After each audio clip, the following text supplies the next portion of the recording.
믿음의 실제. 저가 말씀하심에 이루었으며. 믿음은 하나님의 말씀이 말씀 그대로 이루어질 것을 기대하고 그 말씀이 이루어지도록 하기 위하여 그 말씀만을 의존하는 것이다. 그것이 믿음이며 또 믿음은 하나님의 말씀에서 오는 것이므로 하나님의 말씀은 믿음을 마음속에 넣어주기 위하여 말씀 그 자체 안에 그 말씀이 말하는 바를 이룰 수 있는 능력이 있다는 것을 분명히 가르치고 있다. 그리고 이것은 분명히 진리이며 하나님의 말씀은 바로 이것을 가르치고 다른 어떤 것을 가르치고 있지 않다.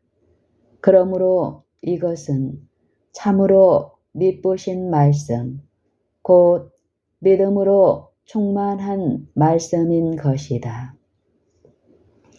성경의 맨 처음 장의 대부분이 믿음 안에서 가르치는 말씀임을 알 수 있다.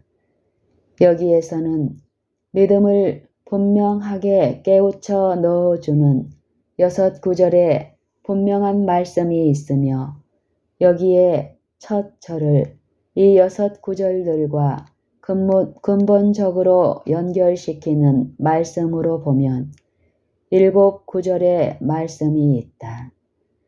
믿음을 넣어주기 위해서는 하나님의 말씀은 그 말씀하는 바를 스스로 이룬다는 것을 가르쳐야 한다. 그러면 성경의 맨 처음 절부터 읽어보도록 하자. 태초에 하나님이 천지를 창조하시니라. 하나님께서는 천지를 어떻게 창조하셨는가? 여호와의 말씀으로 하늘이 지음이 되었으며 그 만상이 그 입기운으로 이루었도다. 저가 말씀하심에 이루었으며 시편 33편 6절 9절. 하나님께서 말씀하시기 전에는 없었지만 말씀하시니 이루었다. 단지 말씀하심으로 이루어진 것이다. 무엇이 그렇게 이루어지게 했는가? 오직 말씀이 그것을 이룬 것이다. 그러나 흑암이 모든 깊음 위에 있었다. 하나님께서는 여기에 빛이 있기를 원하셨다. 모든 것이 완전히 흑암이었을 때에 어떻게 하여 빛이 있을 수 있게 하셨는가? 다시 말씀하셨다. 하나님이 가라사대 빛이 있으라 하심에 빛이 있었고 빛이 어디에서 왔는가? 하나님이 하신 말씀이 이 빛을 창조하셨다. 주의 말씀을 열무로 빛이 빛이었다. 시편 119편 130절. 그리고 궁창, 곧 공중이 존재하지 않았다. 하나님은 궁창을 지으시길 원하셨다. 어떻게 궁창이 있게 되었는가?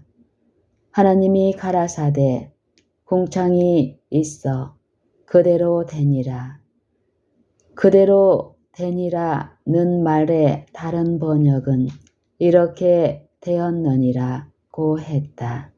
무엇이 궁창을 있게 하였는가? 무엇이 궁창을 이렇게 있도록 만들었는가? 오직 말씀이다. 하나님이 말씀하셨을 때에 말씀 그대로 되었다.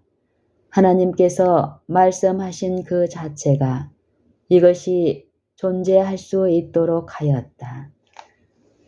다음에 하나님께서 묻이 있기를 원하셨다. 이 묻이 어떻게 있을 수 있게 되었는가? 하나님께서 말씀하신다.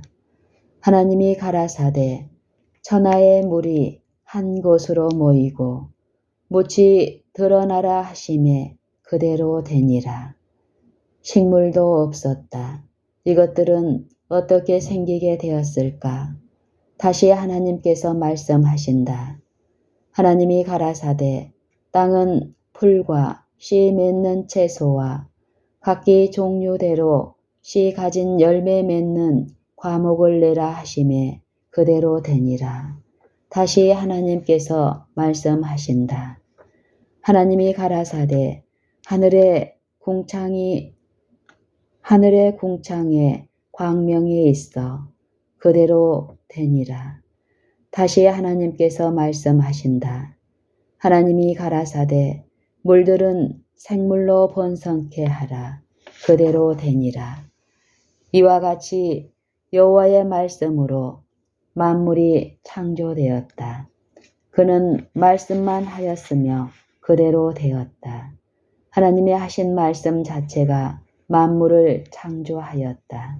이와 같은 방법으로 하나님께서 만물을 창조하셨다. 구속 사업에 있어서도 마찬가지이다. 그는 오로지 말씀으로 병자를 치료하셨고, 말씀으로 마귀를 쫓아내셨고, 말씀으로 태풍을 잔잔케 하셨고, 말씀으로 문둥병자를 깨끗하게 하셨으며, 말씀으로 죽은 사람을 살리시고 죄를 용서하셨다. 이 모든 일에서도 역시 저가 말씀하심에 이루었으며 라는 말씀 그대로 이루어지는 것이다. 그러므로 그는 어제나 오늘이나 영원히 동일하시다. 언제나 창조주이시며 언제나 말씀으로만 모든 일을 하신다. 그리고 언제나 그의 말씀으로 모든 일을 하실 수 있다. 왜냐하면 이것이 바로 하나님의 말씀의 특성이며 하나님의 말씀은 그 말씀하신 일을 스스로 이루는 하나님의 능력을 지니고 있기 때문이다. 이런 이유에 근거하면 믿음이란 하나님의 말씀 속에 이런 능력이 있다는 것을 아는 것이며 말씀 그 자체가 그 말씀한 일을 이룰 것을 기대하는 것이며 말씀이 그 말씀한 것을 이루도록 하기 위하여 그 말씀만을 의존하는 것이다. 믿음을 가르치려면 하나님의 말씀의 특성이 이러하다는 것을 가르쳐야 할 것이며 사람들에게 믿음을 행사하는 법을 가르쳐야 할 것이며 사람들에게 믿음을 행사하는 법을 가르치려면 하나님의 말씀 스스로 그 말씀하는 일을 이룰 것을 기대하고 그 말씀하는 일이 이루어지도록 하기 위하여 오직 그 말씀만 의존하는 것을 가르쳐야 할 것이며 또 믿음을 기르는 것은 말씀이 그 말씀한 일을 이루도록 하나님의 말씀의 능력을 신뢰하고 그 말씀하는 바를 이루도록 그 말씀 자체만을 의존하는 마음이 점점 커지도록 하는 것이다. 그러므로 성경이 우리에게 믿음을 길러야 할 필요성을 강조할 때에 그 의미하는 바를 아는 것은 다른 어떤 지식을 아는 것보다 훨씬 더 중요하다. 여러분은 믿음을 기르고 있는가?